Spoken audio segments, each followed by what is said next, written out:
Alan!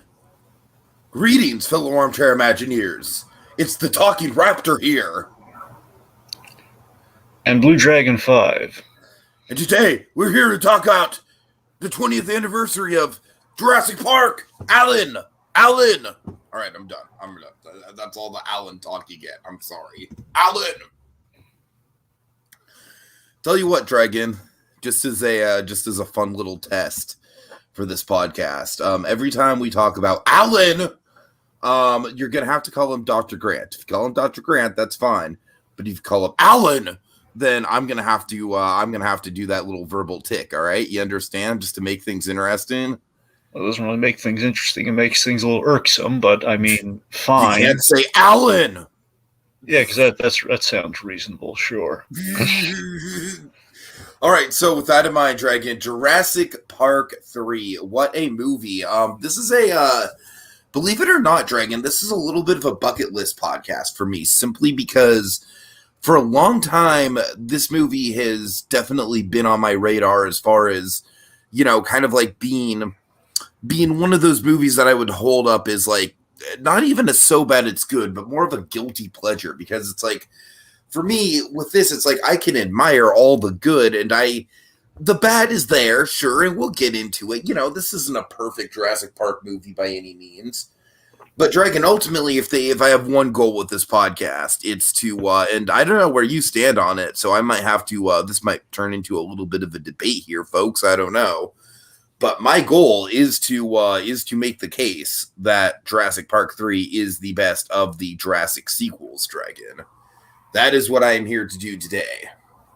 So, Dragon, before we get into my whole elaborate backstory, because trust me, I've got some backstory on the movie itself, of course, and then I've also got, how Tiki's own backstory plays into this movie. So, I've got backstory kind of locked and loaded, Dragon. So, what is your nostalgia for this? All right. So growing up, Jurassic Park was not necessarily my go-to, but there was a respect for kind of like the monolithic status, if you will. There was like, you recognize the symbol. Of course, every time you go to Universal in the garage, you always like, oh yeah, there's the Jurassic Park section. Yeah. And I ventured into that section and really never rode the rides, but I've ventured into the territory, so to speak. So, so on to Jurassic Park 3. Very interestingly, I recall the marketing of this film probably more than any of the of course, now modernly there's we have Jurassic World and everything, but I was saying nostalgically it was the marketing I recognized most out of the whole franchise, the OG franchise. Mm-hmm. I recall again just kind of having ventured into the park. I mean, just the feeling you have there. I believe somewhere like, I don't know, it was inside the kind of I'm blanking. It was like kind of sort of like a lodge, kind of like an area that kind of replicated the main atrium area of Jurassic Park. Anyway, not the Discovery Center. Yeah, the Discovery Center. There you go. Oh yeah. Anyway, so I believe like I kept seeing clips from Jurassic Park 3, or at the very least somehow it emanated, Jurassic Park 3. It was kind of everywhere around there. And basically so when I think of Jurassic Park 3, I'm kind of predisposed to think of Universal, going to Universal Studios. And so it always kind of, just the branding on that level always kind of stuck with me about it. Now, the movie itself, going back to it and really giving like a full kind of, I had seen it, but, never really kind of with a fine-tooth comb. I'll tell you, Jurassic Park 3, the most straightforward of the Jurassic Park films, at the very least the sequels, more so. More enjoyable than The Lost World, hands down. Easily, but I want to be clear though. The thing with the Jurassic Park franchise that I still hold true, and even with a lot of love for the originals, that the Jurassic Park franchise is built on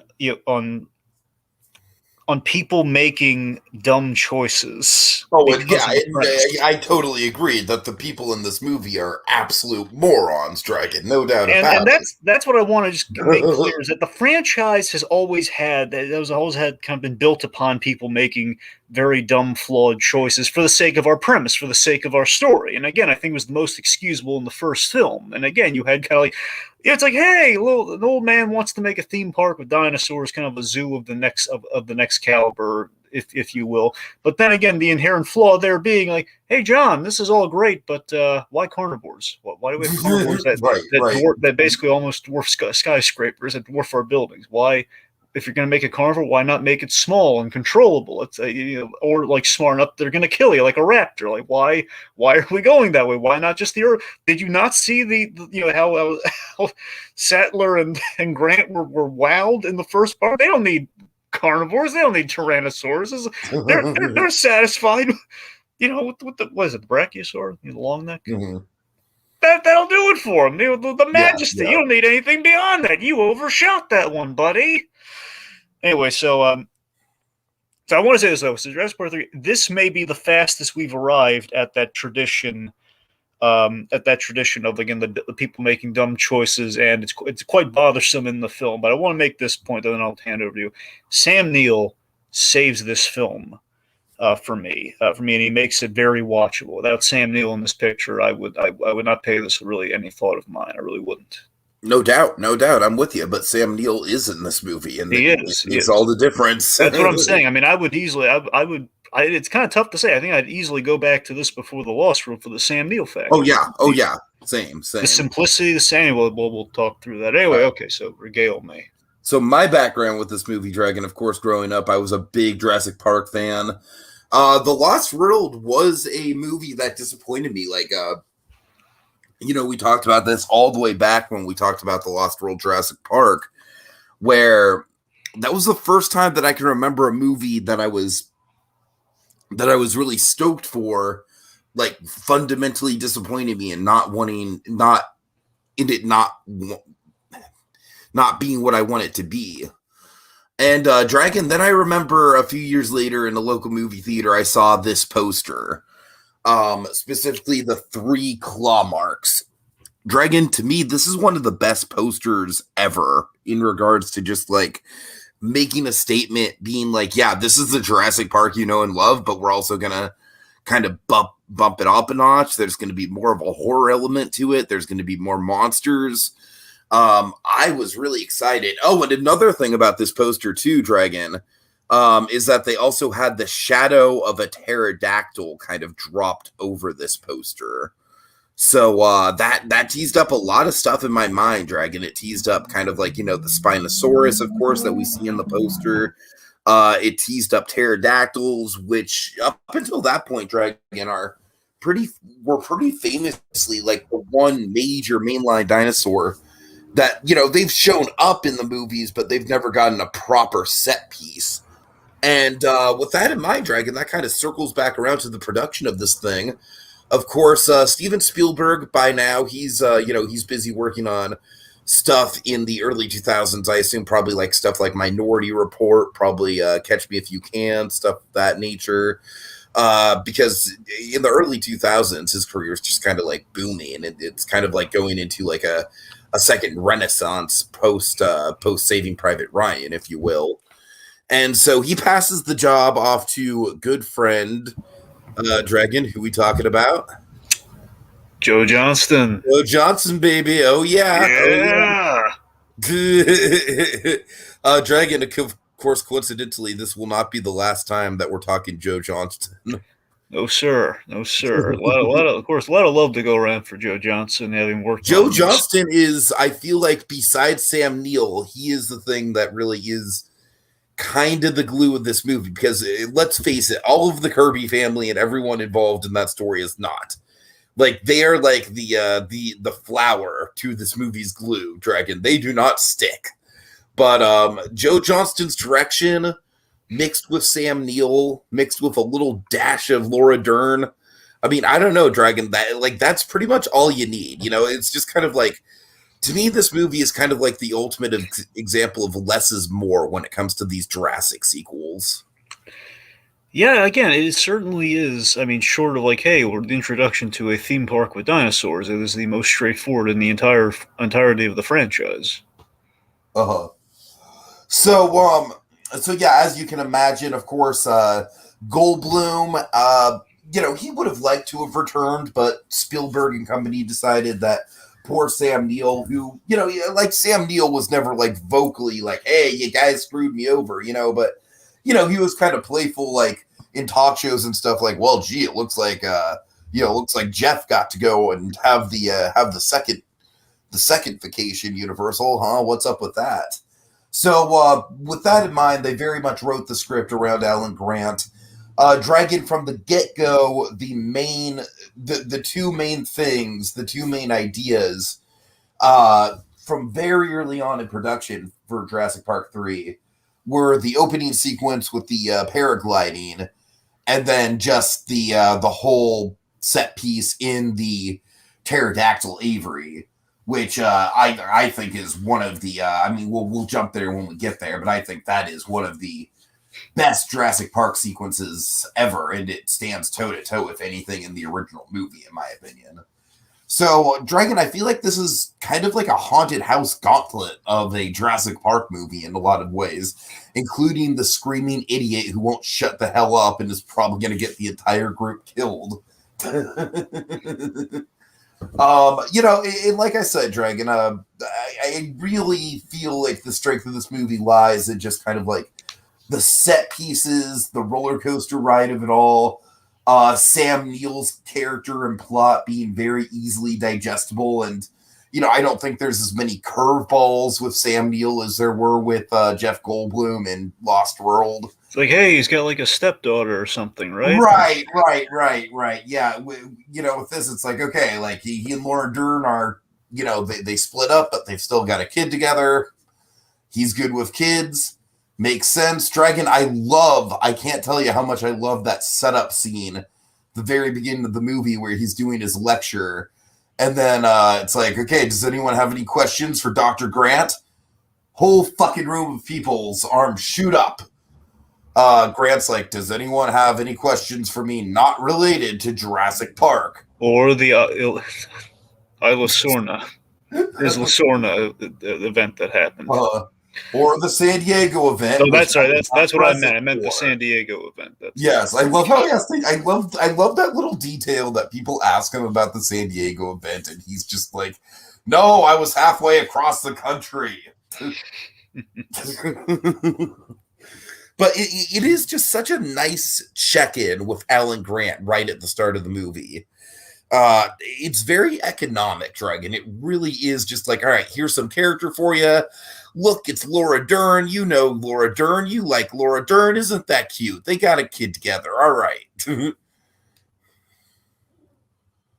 Oh, and I love the fact that the kid calls Alan Grant Dinosaur Man. Well, remember, it's not his kid, though, Tiki. The kid. I'm sorry. Yeah. You're right. It's not his kid. Yeah. But I do like the Dinosaur Man runner, though. It is quite charming. It's Dinosaur Man. All right, we have Atomic Beast in the comments. Okay. Atomic Beast says there must be a reason why Isla Sorna wasn't mentioned in the new trilogy. Yeah, because people want to forget about it. Wouldn't it be funny if Isla Sorna was like the second gate or something like that? Like they just literally decide to turn it into a second theme park. Oh god, it'd be just given where we've left things going into like this. Or maybe what if they turned it into like a big game hunting zone or something like that? Or the this forthcoming Jurassic Park Dominion is like King's Dominion for Jurassic Park. Oh, there you go. All right. No, but the hunting ground idea actually sounds interesting. It's yeah. All right, so yeah, Dragon, I think you and I both agree with, I like as far as we got through the Alan Grant of it all, Alan. But let's talk the Kirby's, Dragon, because much like their namesake, Dragon. I thought we were still in background. I wanted to say some stuff about Dr. Grant. Sorry, Dr. Grant, go for it.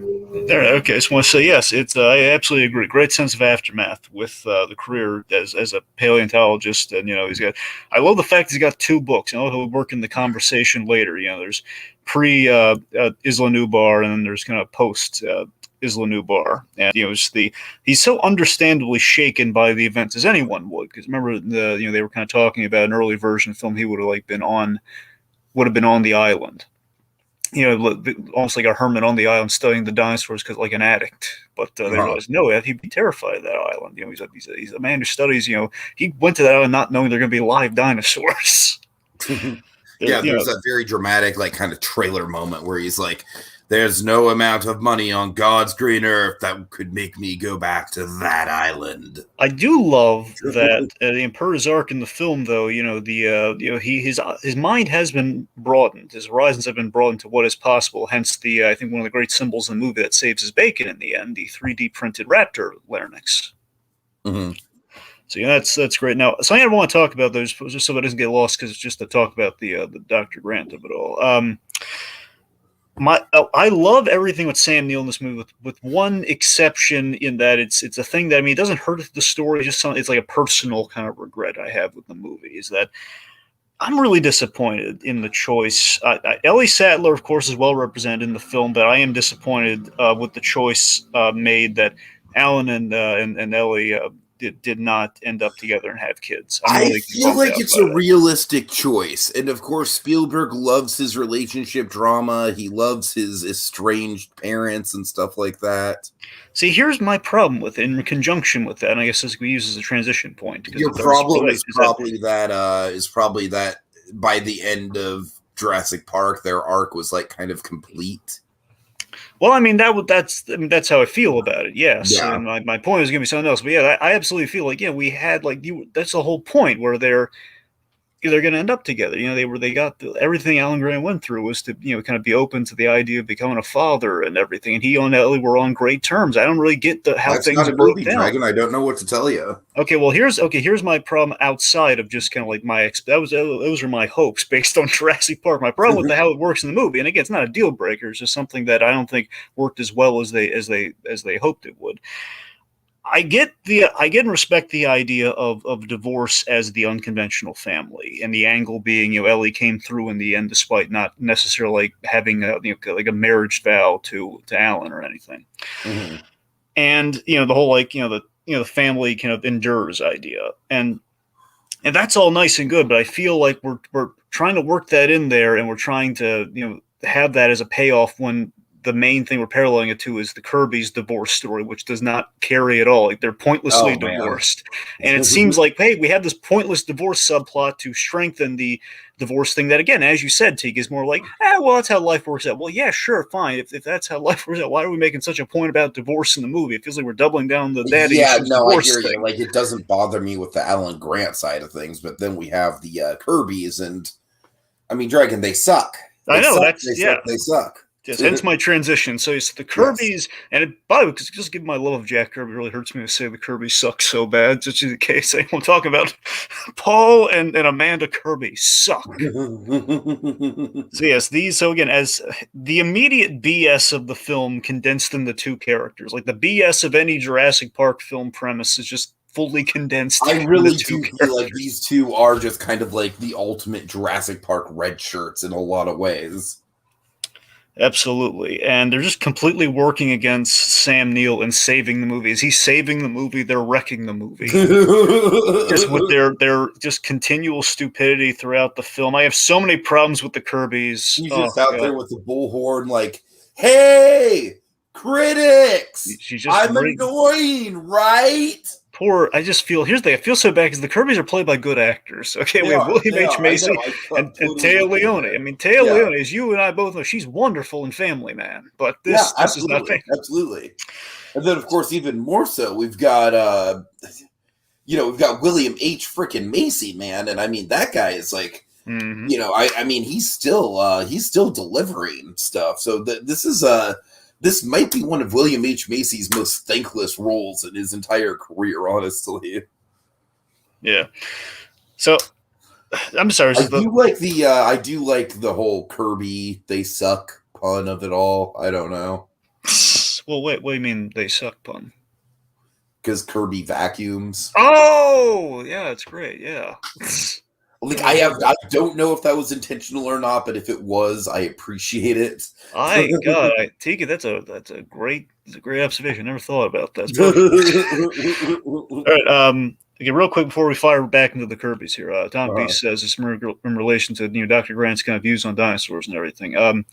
Maybe the events of Jurassic Park are what caused Grant and Sattler to break up. I mean, I would say yes, and honestly, that's kind of my problem with that. I think just looking at it, the way Tom Beast put it, is that I just wish I knew a little bit of why, but again, it doesn't kill the movie that I don't know why. It's just more of like a personal disappointment than it is just like, it just seemed like, they were really in a good place at the end of Jurassic Park. But again, that's just to frame it there. And then Tom Beast goes on to say, Grant's right that the dinosaurs in Jurassic Park aren't real dinosaurs, so I'm not bothered about inconsistencies. So, I mean, that's when we say, all those dinosaurs, they don't count. I mean, they're living, breathing. I mean, they're been genetically engineered, but, giant man-eating machines, but, not real dinosaurs.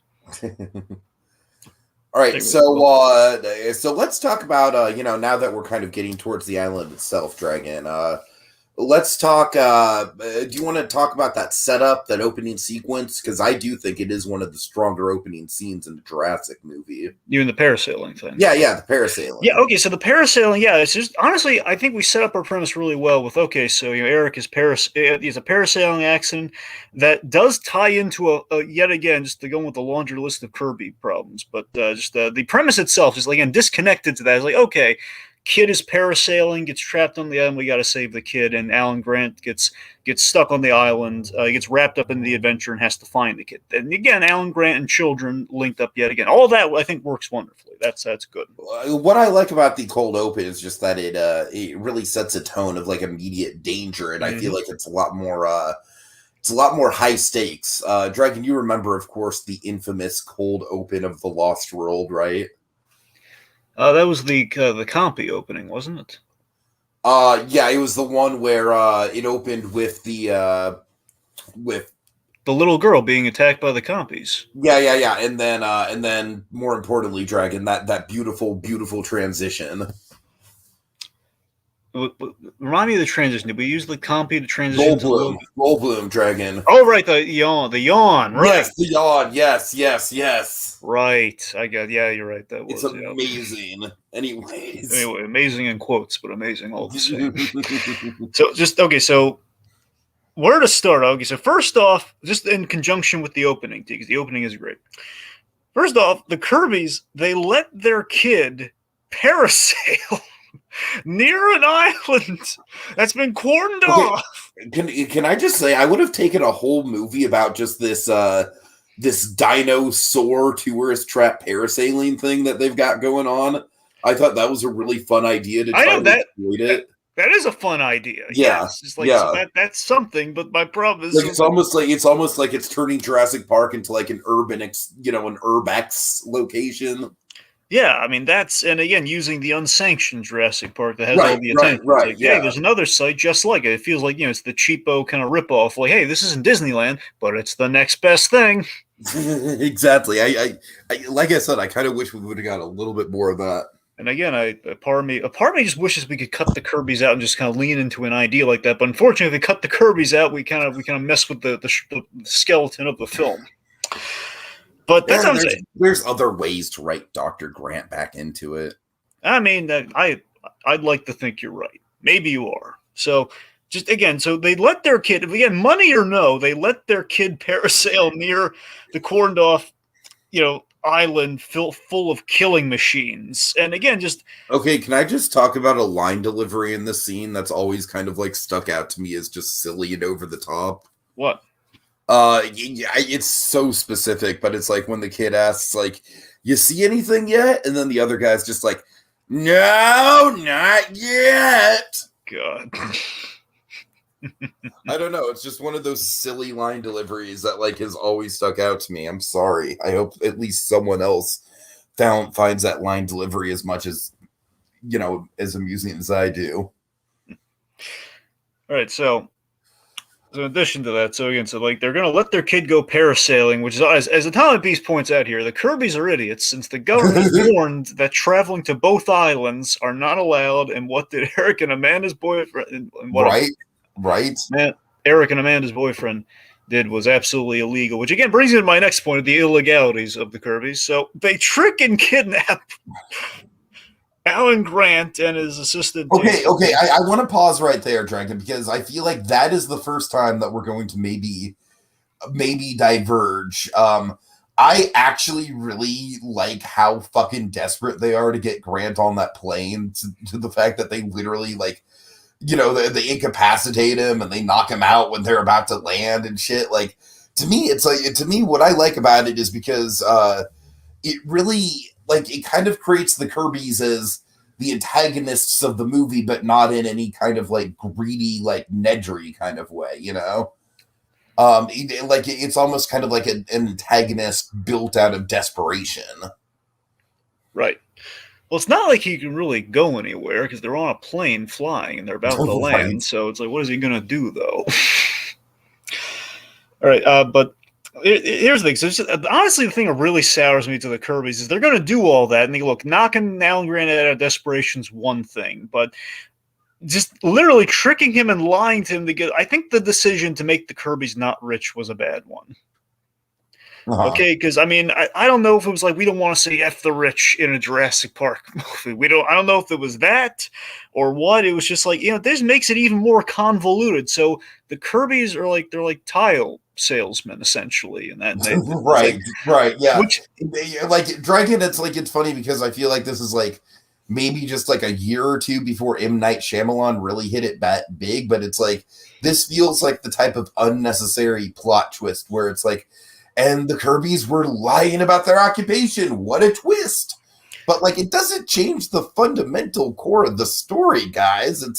It's really just kind of just an obstacle for obstacle's sake, It just feels like, hey, we're writing bad checks, which already is bad. We've kind of defrauded poor Alan Grant here. We've knocked him out, and also just let's not forget this: people have been killed because of their lies. All these men were hired under the same pretense of, hey, big check, a lot of money. No, yeah, and all the men that the Kirby hire are absolutely Dragon. They are, to me, absolutely flying under the Death Star independent contractor clause. Right. As far as I'm concerned. Sure. So let's see. So again, just here's the thing, though. Even just after all the lengths that they've gone to, and they have didn't to talk about the microphone, Dragon. Come on. I was gonna get there, and I thought I'd skip around. But Okay. You want to jump to the microphone? The loudspeaker, I think, is the most ridiculous thing in this whole movie. So Amanda Kirby basically is a scream queen idiot, and basically ringing the dinner bell. Like William H. Macy is like trying to get her to be quiet. Like, Amanda, what? So just like using this, wants us to be quiet. Dr. Grant wants us to what? This is a megaphone, like a dinner bell. And also it's like here's what frustrates me so much with this woman and this couple. It's like, let me get this straight. You went to these extensive lengths on a tile business's salary. I'll excuse that, I guess, for the time being. You went to all these lengths to, one, not listen to Alan Grant, who is the only chance you have to find your son. And more importantly, the one that should supersede the first point, you didn't do enough research to realize Alan Grant, much to everyone's chagrin in the Lost World, was not on Isla Sorna. As in, he too is out of his depth. You didn't even do research. He said, "Oh, big fan of your work." That is a lie, tile salesman. That is a lie. Oh, we got some heat, folks. We got some heat. Dragon, let's talk the big bad Spino, Dragon, because that's the next thing that comes up. What do you think of the Spinosaurus? I gotta tell you, a lot of people, obviously, I'm sure. Well, you'd be able to speak to this more than I would. Obviously, the fan base is very upset that the Spinosaurus killed the landmark creature in the Jurassic Park franchise with kind of a neck snap. While that is controversial, I gotta tell you, it's a nice way to build up your main dinosaur. I love the idea of kind of logo-wise, as you were kind of referring to earlier. Mm-hmm. I like the idea of each movie, at least the way it should have gone. I can't recall. Do you remember what the logo for Lost World was? Was it just the Tyrannosaurus? Or did they make it a raptor? Did they? No.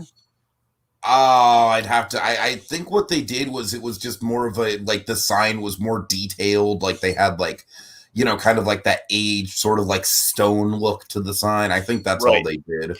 Yeah, because I mean, I love the idea they put into play here where, okay, each movie might, we have so many dinosaurs, let's spice up the logo. Something that looks kind of Tyrannosaurus-like, which in this case, the Spinosaurus, which is kind of almost like a crocodile mouth kind of Tyrannosaurus, practically. Mm-hmm. And I like the idea of spicing things up like that. And my favorite bit about the Spinosaurus is the menace of it with the satellite phone. It ate the guy with the satellite phone, so it's like a Jaws theme that plays. Oh my god, that satellite phone dragon, that's some excellent use of suspenseful sound design right there. It really is. And that's where they're really clever in building up the menace of the Spinosaurus. And I will say this though. As much praise as I'm going to give the Spinosaurus, I hate the poo joke and all the dinosaur bathroom humor in the movie. I hate it. Like Jurassic Park skirted by with that one. I'm still not crazy about that one scene, but I mean that was like a plot thing. This is just no. Yeah. Anyways, of course, the money shot for me. My favorite, honestly, the most iconic bit in the movie for me is that fence scene. Oh yeah, for sure. Like we're in the field, they have like that safety kind of net. I just love it's like safety meets the menace of like, hey, it's a wide open space. Things like we've reunited. It's only like a little wire mesh that's getting in our way right now. The movie's over. Then you hear that little phone ring. And just the open space and the dread. It's just that to me, Tiki, that's the Universal moment. Every time I go to Universal, that's the scene that would play. It's like, oh god, it's just, you're walking around that gate, and then the dinosaur appears. That's when I think of this movie. That's the scene I think of. Yeah, it's great. I think the plane crash scene with the Spinosaurus is pulled off really well. I think it's a good introduction for them. With the fight, it's just kind of like I do kind of agree with you, Dragon, that like long term, you can see it as like a bit sacrilege, but like in the short term, Dragon, in the moment, I remember just being blown away, like, oh my god, that bitch just killed the T-Rex. Yep, and thankfully now we've officiated it's not the T-Rex, just another T-Rex. So again, people are satiated, but but the other thing too is again that plane crash is like I love how practical everything was shot with the plane crash too, like how we're like crushing the hull of the thing with the Spinosaurus. I mean, that's what I'm saying, Dragon. A lot of this movie, like more of this movie than people seem to give it credit for, is still shot with those sweet Stan Winston animatronics, man. And plus, I mean, also just to give, I believe a majority of the film was shot. They had like a sound stage as well as like the natural environment, but mostly sound stages kind of flawlessly recreated. And I like that. What I like with the sound stages is I feel like it gives each of the set pieces kind of like a choreographed, almost haunted house feel to them. It does. I really like the scale of it. Where again, if you parasail or you crash in a plane in a tree on this island, it's a long way down. Right. Atomic Beast is in the comments here. Something about the Spinosaurus. Many fans speculate that the Spinosaurus was a hybrid, like the Indominus Rex and the Indoraptor. What do you think? I as far as I know, the Spinosaurus was just a regular dinosaur, but that was my assumption too. So I was just wondering, maybe you had like. But you know what, Dragon? I'm not Aaron Mitchell from the Mitchells versus the Machine, so I think that kid would know. Oh, I think. Don't sell yourself short there, buddy. All right, let's see. Okay, so real quick, I want to make sure I didn't. Anyway, I'm sorry, real quick. I want to mention some of the Kirby's before we just dive further into these set pieces. Again, the divorce plot between the Kirby's serves no purpose outside of the Spielberg effect. it serves more of a purpose than the divorce subplot in Jurassic World does. You're right about it's like so in that regard, it's like knowing where the franchise goes after this, and I mean, if it's not apparent already, folks, to anyone watching this, I'm not a big fan of the World movies. Like, I think they're okay at best. I think I like Fallen Kingdom a little bit more than I like the original Jurassic World, just because Fallen Kingdom goes a little bit more bonkers with its setup. But neither are great movies by any means. I would probably rate, honestly, Dragon, looking back on it, for as much shit as I give The Lost World, I would probably still rank the two Jurassic World movies below The Lost World, and this certainly is my number 2. Really? Even the second Jurassic World movie? Yeah, even so. Yeah, I know. I mean, you know me, Dragon. Second Jurassic World movie, when I first saw it in theaters, I was like, okay, that had some moments for me, but that's all it is. It's like a collection of moments. It's like there's not anything in that movie where I'm like, oh, I really want to go back and watch that again as a cohesive film, you know? Fair enough. And something that occurred to me too, just with the with Sadler too, is that here's the thing. At the end of the day, everything the Kirby's do is with the line. I get lying about getting the okay from the Costa Rican government, like that, just to find their son. That I can excuse. That I get. But you know what? Not why didn't they just ask for Alan Grant's help? Or better yet, let me throw this at you, okay? What if, hey, let's ask Ellie Sattler for help and Alan Grant, or maybe we figured he'd say no. We asked her, and Alan Grant, having visited her often, figures, oh my God, Ellie has a family now. I can't let her go to this island. What if something happens to her? So he volunteers reluctantly to do it to spare. Like, why couldn't we have had something like that in there instead of all this chicanery? But so speaking of said chicanery, so now we're all in a situation. Basically, it's kind of the survival versus the Kirbys, who think they stand one iota of a chance of finding their son without Alan Grant's help. All right, so we go to the lab, right? That's the next big set piece. Yes. So we have like the Raptor sequence, yeah. Yeah, the lab to me is like one of the most suspenseful sequences in all of the Jurassic Park canon. It's always a big deal when we go to Engine. Yeah, I really, really like the mythology here, like you said, with the engine stuff. Of course, Dragon, there's that one jump scare that I think is probably the best jump scare in any Jurassic Park movie. Do you know what I'm talking about? You mean when Amanda Kirby's looking on that shelf, and she thinks she sees like a dinosaur's head in the jar or something? Yes. That's the one.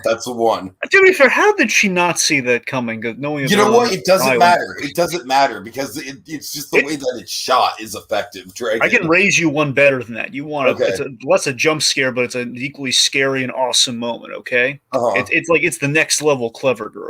Okay. Oh God. Okay. Okay, so just when they're pinned to the door, and knowing that we've built up how smart the Raptors are and everything, especially after what Grant has seen, in the first movie, what he's been talking about in his lectures.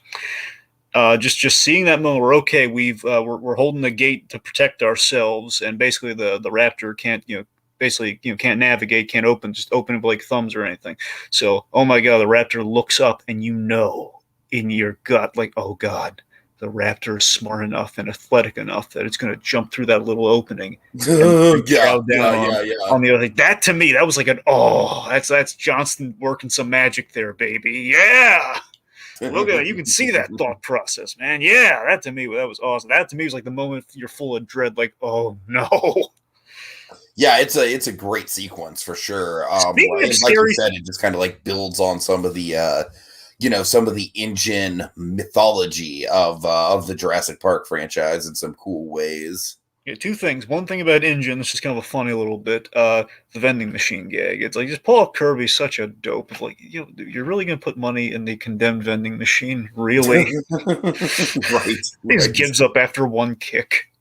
Anyway, so but okay, the Raptors just in general. So again, the Raptors so intelligent, so intimidating as they've always been. I think the creepiest thing in the movie, outside of that cage bit, the door bit, is that they lay a trap using the retractable claw on Michael Jeters. The poor guy with the mouse from Green Mile. That guy. Odetsky. We have that trap that we like. He's alive. We gotta save him. And of course, we use that retractable claw that we built up for all those movies. Like, oh man, just like right in the spine. God, this is merciless. Those Raptors, my God, they are just utterly, utterly merciless. All right, let's see. I would say the Raptors in this movie are like the best case scenario of Jurassic Park Raptors, as far as like they are an evolution beyond the intelligence of the first movie, but I don't think they're intelligent enough to be like unrealistic. Sure. Speaking of which, I mean, they have a main imperative. Should we talk about the egg thing? Eggs. Yes, let's do it. And bacon, eggs, bacon. Anyway, so yeah, here's the thing. Tiki, I'm convinced. Wake up, the first thing I do, eggs, is to look around for something to chew. Exactly. All right, I'm done. I would hope so. All right. So anyway, so with the eggs, I'm convinced I have a nostalgic pull for the raptor egg thing, and I wonder if this was influenced. I imagine it had to be influenced by Jurassic Park 3. If you can think of an example that predates it, by all means. So the idea of, okay, so you have a situation where one of your guys in kind of this prehistoric kind of land takes the eggs to take back the civilization and stuff. At least that being kind of like the greed of man taking the eggs, the dinosaur eggs. That plot line, which assuming it started here, made its way into Legend of Tarzan. And I always bring this up when we talk dinosaurs. Edgar Rice, they took an Edgar Rice Burroughs story and then they adapted into the animated Tarzan show, one that's called Peluso. Well, I mean, like Dragon, it also evolves back into like when they take the the baby T-Rex for help and in Lost World, and then that whole shenanigan happens. I feel like at this point it's kind of a trope with Jurassic Park, but it's a cool trope. I think, you know what, I think I couldn't think for the life of me what it was. I think you might have solved that mystery. It must have been from the Lost World, without doing something similar to that plot line where we do we kidnap it for science and money. And basically, Tarzan, we go down the hole into there's like a whole Jurassic World under like a hole in Africa, and they have the ethical struggle of like one of our guys takes the eggs and tries to take it back, and basically we reflect that struggle here between Alan and Billy. Alan and Billy in this movie, Dragon, I will say that I think it's a pretty half-baked arc. Like, I feel like whenever Alan and Billy interact, there's like kind of like a wave of gravitas and emotion that like the screenplay is like just begging for us to be like, see, these two have a complex father-son dynamic going on. I just never feel it. I think you read into that. I didn't get that at all, Tiki. I know really that's funny. Something. Let me tell you. Here's my big takeaway with Alan and Billy. And we taper things off in a kind of a lousy way at the end. But one of the great standout scenes of Sam Neill in this film is the aftermath of Billy's sacrifice to save the kid, to save Eric. And by the way, Eric, good character. He was a survivor for 8 weeks. I didn't like the bathroom joke there, but outside of that was a great idea with the kid. Alan earned points of Grant. I mean, I think at the very least with the bathroom joke, it kind of proves that he's a little bit of a badass. True. I mean, yeah, it's true. It's just, I think it's kind of a cheap joke, but anyway. Oh, it is. I agree. But no, but in all seriousness though, the scene that really hits the mark perfectly is this great scene on the boat after Eric has been saved, and Billy sacrificing himself, and you think Billy's going to try to get away with the eggs, and instead he saved the kid. It was a nice moment. We have that scene on the boat where they're talking about basically the equivalency to where we're at now with the Jurassic Park franchise is being an astronaut versus being an astronomer, and the regret on Grant because he acknowledges the world has changed and it's not as black and white as I viewed it as. Like, I took the place of the astronomer who studies the stars from the ground floor versus going into space. And he acknowledges the world has changed, and it wasn't saying to Billy in his last moments with him that you're just as bad as the people who did all this is Injun, basically making these dumb decisions that are kind of messing with the fabric of nature itself. It's basically acknowledging it's like an evolution of study, like the 3D printer that Billy introduced into. I thought that scene was really great, and that's where all the strength of the Billy character came from, just in that conversation, which then gets diluted when we reveal, hey, he's not dead. Yeah. I guess that's kind of like the main thing for me is like the whole fake out death, where it's like, all right, like you kind of took a moment that has some weird pathos to it, and then you just kind of like dilute it a little bit. Yeah. Also, Atomic Beast is saying, Alan might have been harsh to Billy, but after what he went through with Nedry, you can understand why he flipped. Now, to be fair, Alan Grant never had a scene with Nedry, to my recollection. No, I don't even know if Alan Grant knew about Nedry, to tell you the truth. That's the thing. Now, Tommy, I mean to take away from your point. Basically, using Nedry as an example, I'm just pointing out the fact they never had a scene together, but at least to my knowledge. Also, okay, this is something he says we might have forgotten. You forgot to talk about the Spinosaurus wasn't in InGen's list, meaning there is some shady operations going on even before Jurassic Park. Do you know anything about InGen's list, or? That it's a small detail for sure. I mean, I don't really microanalyze this kind of stuff, Atomic Beast, so I'm sorry, but I guess It is an interesting theory, though. But I mean, like I said, I'm pretty sure that the Spinosaurus does exist in real life, but I'm just not sure. I honestly, Atomic Beast. I'm sorry. I've just never heard that it was a theory. I assume the Spinosaurus was just an actual dinosaur itself. But Yeah, here's the thing, though. Here's the thing that same. throws me. I never imagined the Spinosaurus was as big as a T-Rex. So that's what I think. Maybe if there's any genetic engineering, maybe that was it. That's But outside, yeah. That's probably where they had to, because of course, like I remember some of the promotional photos of the Spinosaurus. They'd have it like up against like like an in scale T-Rex to show just how big it is compared to the T-Rex, and that is probably not very on point with science. yeah. So let's talk about now. Tiki, correct me if I'm wrong. Is there a major difference between pterodactyls and I'm going to butcher the pronunciation here? Pterodons? Not that I know of. There probably is, but if there is, I don't know. I'm just saying, just in case anyone's going to get on our case, just to say it once and we'll just move on. Okay, Going okay. about If we're going here, Dragon, I'm just gonna lay out my blanket statement. Jurassic Park 3 is it's not a perfect movie by any means. It is, we've already been laying out with the Kirby's and everything. There are elements of it that, by their very namesake, just suck.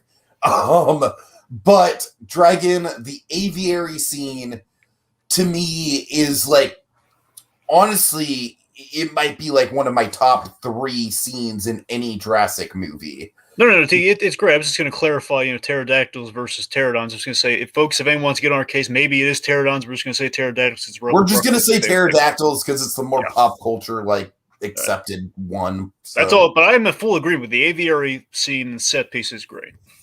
I mean, I just the image of the pterodactyl that's just tall enough to just completely block the path in the cage in front of you and just like walking towards you is just there's so much good horror movie iconography. He uses a little bit of Jaws, he uses a little bit of the birds. It's the tension in the fog, man. The tension in the fog. You're just crossing this precarious path. It's like, oh god, it's like one at a time, says Alan Grant, thinking it's going to save them.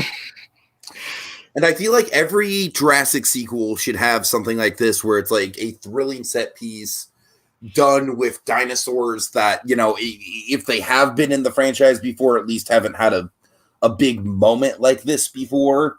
And this is perfect. Like, this is exactly what I think of when I think of Jurassic Park 3, this and the Spinosaurus. And I feel like in that regard, Dragon, that is another reason why I think this is the best sequel, because when you think about it, like with The Lost World, what do you think about with The Lost World? You think about the 2 T-Rexes, you think about, we got even more Raptors.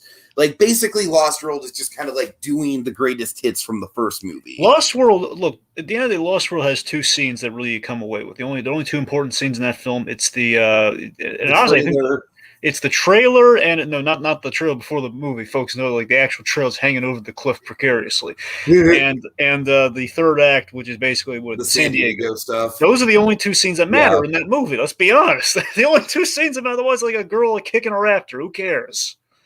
But then, of course, when you get into the Jurassic World stuff, it just becomes just, like, there's main themes for those movies, but one of them is just like, just member buries the movie, and the other is like, hey, wouldn't it be fun if we could have Jurassic Park in a house?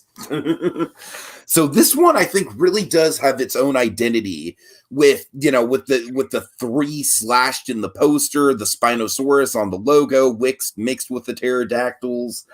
I really appreciate, and of course, Dragon, I like, if I haven't emphasized this already, I need to emphasize it now.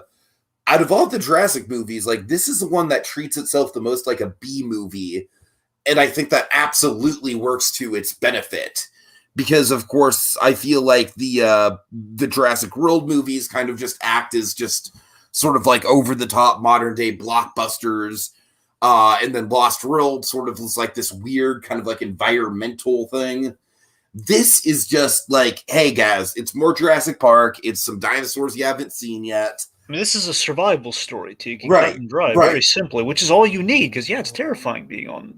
We're not on the romanticized, Isla Nublar. We are on like the scary from the previous film, which was darker than the first one. We're on the island, and I love the ironies, the wonderful irony of the story. I mean, hey, remember the guy who should have been in that movie? Well, we put him on that island now. Right, exactly. You know, I remember as a kid, I was a little let down that we weren't going back to Isla Nublar. But, you know, we do get a good return to Isla Nublar in Jurassic World. You know, as much as I hate on Jurassic World as a movie, the setting is not something I can complain about. It is, the setting of that movie is very cathartic to my childhood. But, like you said, it is a cool kind of like mirror image of seeing, you know, because it's like with Malcolm, Malcolm obviously didn't want to go back, but with the Sarah situation of it all, you know, he wasn't, you know, he wasn't holding any qualms about going back either. You know, he kind of kicked his ass into high gear and was very proactive about it. But with Grant literally had to be like physically incapacitated to get him to land on the island. Yep. Okay, real quick, before we wrap up, we got to talk about that boat scene, which is probably the most brilliantly edited sequence of tension in the film. Mm-hmm. Just this frantic sequence of, okay, we finally, after some gross stuff, we now have the satellite phone. And we can only make one call. And who's Alan going to call? He's going to call Ellie. Now, I think it's like amidst like this rain and like this, we're on the boat, the Spinosaurus is coming after us, and we're like locked in a cage, and it's like it's going back and forth on the boat that's being attacked. And he got through to the kid, like, put your mother on the phone. Man. It's loves him. It's like, no, it's me. It's the dinosaur man. Oh, yeah, right. And then he gets because his mother's busy, he's getting distracted by Barney. I love the irony of every parent ever hates Barney the dinosaur. So that in itself makes it really cathartic for the people who are seeing this, especially if they're taking their kids like, oh my God, yes, we hated that thing. You know, that's the dinosaur we dreaded. This is the dinosaurs we have an attachment to. And it's great. Of course, grabbing the fun. I just love the tension of the ties into our ending here. Of like, did Ellie hear the message? Right. Did she hear it? Just like says, "Is a Sorna the coast?" And my God, here's the thing: if anyone has any issues with, some people say it's like an easy ending or like the military, I'm going to tell. I approve of this because it's about time we have in a Jurassic Park, very simply, before we get in the whole world, that the military actually shows up before shit goes completely to hell. Yes. Yeah, I hear you. You know, like the military backup saves our heroes in Jurassic Park versus like Jurassic World and all their shenanigans with the militaries. Keep it zzsimple. They show up to save them. Like, Ellie this is a came movie through. about an adventure. You know, it's a very cut forward, straight and dry adventure movie. So it's like, once the adventure is done, we don't need some sort of cataclysmic, the island is ending sort of scenario. Yeah, and also, again, the only knock being like it's BS that Billy survived, but outside of that, yay, Ellie came through, we're saved. We survived, we got to the end of the ride, you know, we got to the end. Let's get the pictures at the gift shop and get out of here. Pretty much, right? Yeah. Right. And Tom B says that boat scene is something like something Godzilla would do. Yeah. Mm-hmm. All right. Well, I think that's about it, Dragon. Of course, do you have any thoughts on just the 20 years of it all? Because for me, you know, it definitely has the whole makes me feel old thing, because I have vivid memories of watching this. I was actually coming home from Six Flags, and I really wanted to see it, and my dad was pretty tired from Six Flags, but he let me go alone and then walk home. And I remember just jumping up and down, just being fucking stoked for the movie. And I don't know, man, just a lot of just really happy memories involved in this movie for me, childhood memories. To me, I feel like this movie really was, it really set right what Lost World did wrong for me with the Jurassic movies. And because of that, man, I've always had an affinity for this one, and I will always defend it. I definitely think it's the best of the Jurassic sequels, to be sure. No doubt about it. Yeah, sure. Before I kind of wrap my thoughts up, I just want to address it because we brought off in a jovial fashion. Just to actually address it's going to be kind of weird if we don't just actually talk about it. the Allen gag itself on the plane. Just I again, like it. I like it. I think what I like about it is that it sets the tone, Dragon. It is a tone setter. It is a thing that lets you know that you are in for a B movie kind of Jurassic Park experience. Yeah, I think it's a cute bit. Like I'm not like I'm not like critiquing it at all. I'm just saying, it's a cute bit. Like anyone saying, "Oh, it's so ridiculous," and meme worthy. It's a cute bit. Raptors are always on Alan Grant's mind. He's got some PTSD, and also it's a foreshadow to the intelligence of the Raptors runner, which has always been there. Which of course we see. Oh my God, they're scarily intelligent. What if they one day? It's his fear personified in the dream. Exactly. What if they're intelligent enough to talk and they're going to remember you, Alan Grant? And the thing that people don't remember about that dream sequence is that not only does Alan Grant wake up and there's the talking dinosaur, but there's nobody running the plane either, Dragon. Yeah, everyone's gone except... Yeah, it's like everyone forgets about that detail, but it's like, no, that is probably a very distinct part of Grant's nightmare. Is like, oh my God, who's fucking controlling the plane? Like, we're about to go down, Yep. Okay, so final thoughts from me just in regards to the 20 years of it all, which again I can't really speak to the 20 years, but in speaking to, I've kind of walked through this movie when it was in its heyday, in a sense, being at the parks at that time when Jurassic Park was basically the Jurassic World of its day. Jurassic Park 3 was the Jurassic World of its day. It's like, hey, this is the big kind of big note and revitalization of Jurassic Park. I mean, in a sense, it was kind of like the end of the trilogy, kind of boom versus like, hey, we're back. I don't know. There was something there was kind of a quiet majesty about it when you're walking through. There's like, Jurassic Park. We've made 3 movies. We're quite proud of them. It's kind of the feel you have walking through his parks. But in regards to the movie itself, Joe Johnston was the perfect choice to direct this film. I think he recaptured the charm. I'd like to do another Jurassic Park, honestly. Me too. So that's the thing. So I think Johnston, he was the perfect choice to direct this film. He recaptured the charm and the heart of the franchise again after the bumpy ride in the middle. I feel the film would have been so much better with a better pass on the script, or more accurately, if we just fixed the Kirby's. Honestly, we just did a better pass on the. That's like I want to unencumbered say Jurassic Park 3 is easily the best sequel ever, but then the Kirby's, I mean, they throw it all at you on Front Street. I mean, it's not so much that it's like it's every Jurassic Park. The Kirby's, I feel like, are almost like intentionally meant to be unlikable characters that are just kind of cannon fodder. So I mean, sure, it doesn't really quite save it for me, though. That's the thing. I mean, you're right, but it's anyway. So just thinking, the focus on the positive. The MVP of the film is Sam Neill. The dynamic with the kid. With Eric. It's the refreshing simplicity of